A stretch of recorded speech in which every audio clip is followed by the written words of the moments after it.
Problemado sa pag-ibig, pamilya, o nahihirapang hanapin ang sarili. Huwag mag-atubili dahil may nakikinig sa'yo. Love Me, Kathy G. This love letter is from Aries. Dear Kathy G. Ako nga pala si Aries. I'm 40 years old from Taguig City. Matagal na akong tagapakinig ng programa niyo, Kathy.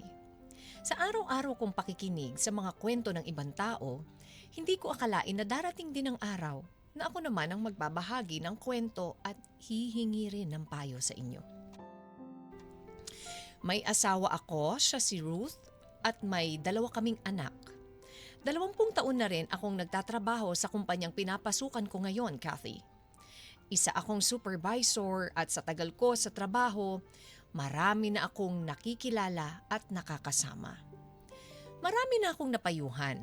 Maraming empleyado na rin ang dumaan sa ilalim ng pamamahala ko. Palagi kong sinasabi sa iba na maging responsable sa mga desisyon nila dahil bawat kilos natin may epekto sa buhay natin at sa mga taong nagmamahal. Pero Kathy, hindi ko rin inakala na darating ang panahon na ako mismo ang mahihirapang sundin ang mga bagay na madalas kong ipayo sa iba. Alam kong kwento ko pa lang, marami na ang maaaring magalit at humusga sa akin. Alam kong may mali akong nagawa. Hindi ko hiniling na kampiyan ako.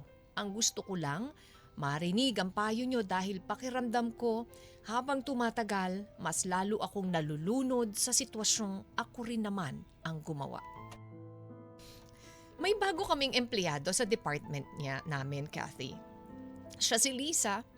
6 na buwan na siyang nagtatrabaho sa amin at siya ang mahawak ng ilang importanteng impormasyon na kailangan ko sa trabaho, kaya madalas kaming nagkakausap.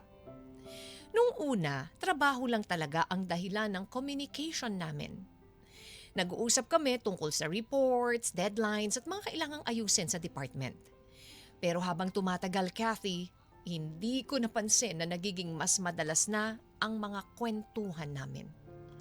Minsan tungkol sa trabaho, pero minsan tungkol na rin sa personal na buhay. At doon siguro nagsimula ang pagiging komportable namin sa isa't isa.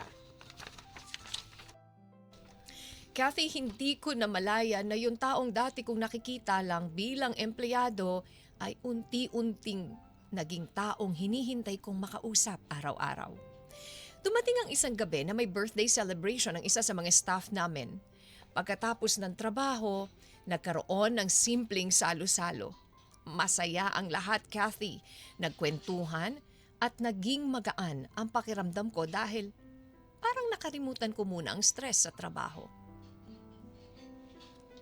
Pero bago kami tuluyang umuwi ni Lisa, may isang sandali na hindi ko rin makalimutan. Nagkatinginan kami, walang sinabi pero parang pareho naming alam na may nagbago sa pagitan namin. Pero bago kami tuluyang umuwi ni Lisa, may isang sandali na hindi ko rin makalimutan. Nagkatinginan kami ng walang sinabi pero parang pareho naming alam na may nagbago, Kathy. Sa isip ko noon baka nag-message siya sa akin kung ano ang gagawin namin or kung saan kami pupunta after celebration. Pero hindi ko hinintay. Ako na mismo ang unang nag-send ng location kung saan ako nag-book. At doon nagsimula ang isang pangyayari na hindi ko akalaing magagawa ko, Kathy.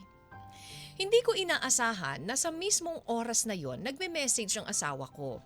At Kathy, dahil sa nagmamadali at kaba, aksidente kong naipadala sa kanya ang location ng hotel.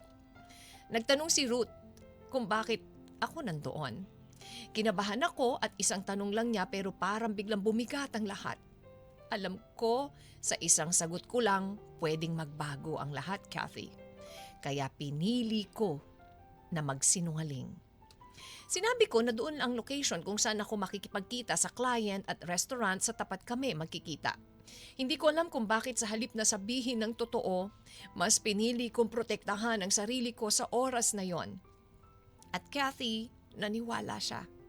Habang lumilipas sa mga araw, hindi nawala yung bigat na nararamdaman ko dahil kahit walang nakakaalam, alam ko sa sarili ko ang ginawa ko. Patuloy pa rin ang communication namin ni Leia. Sa una, sinasabi ko sa sarili ko na kaya ko namang kontrolin, na hanggang doon lang, na hindi ito magiging dahilan para masira ang pamilya ko. Pero habang tumatagal, mas lalo kong napapansin na mas nagiging komplikado na ang lahat, Kathy. Kapag kasama ko ang pamilya ko, minsan naiisip ko kung paano ko malaman nila ang ginawa ko. Kapag nakikita ko ang asawa ko na nagtitiwala sa akin, naiisip kong deserve ko pa ba ang tiwalang binibigay niya. Minsan naiisip ko ang mga anak ko, paano kung dumating ang araw na malaman nila na ang kanilang tinitingalang ama ay nagkamali? Papaano kung nawala ang respeto nila sa akin? Hindi ko rin maiwasang isipin ang asawa ko, Kathy. Sa lahat ng taon na magkasama kami, siya yung taong kasama ko sa hirap at ginhawa. Siya yung taong nandyan kung wala pa ako sa posisyon na meron ako ngayon. Siya yung taong nagtiwala sa akin. Pero ngayon, Kathy, naghuguluhan ako. May bahagi sa akin na natatakot mawalan ng pamilya, pero may bahagi rin sa akin na nahihirapang tanggapin na may nagawa akong mali. Hindi ko alam kung paano ko sisimulan ng pag-ayos.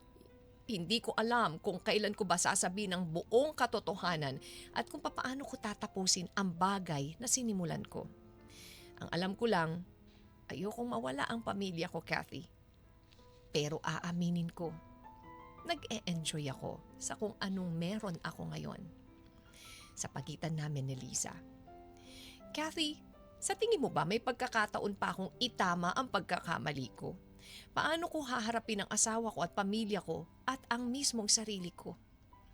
Nasa sitwasyon ako nga na nag-e-enjoy ako sa sarili kong pagkakamali habang nakukonsensya rin ako sa mali kong ginawa. Sana po ay matulungan niyo ako. Hanggang dito na lamang, Kathy. At maraming salamat sa pagbasa ng aking sulat. God bless you all and more power to your station. Lubos na umagalang, Aris. Love Me, Kathy G.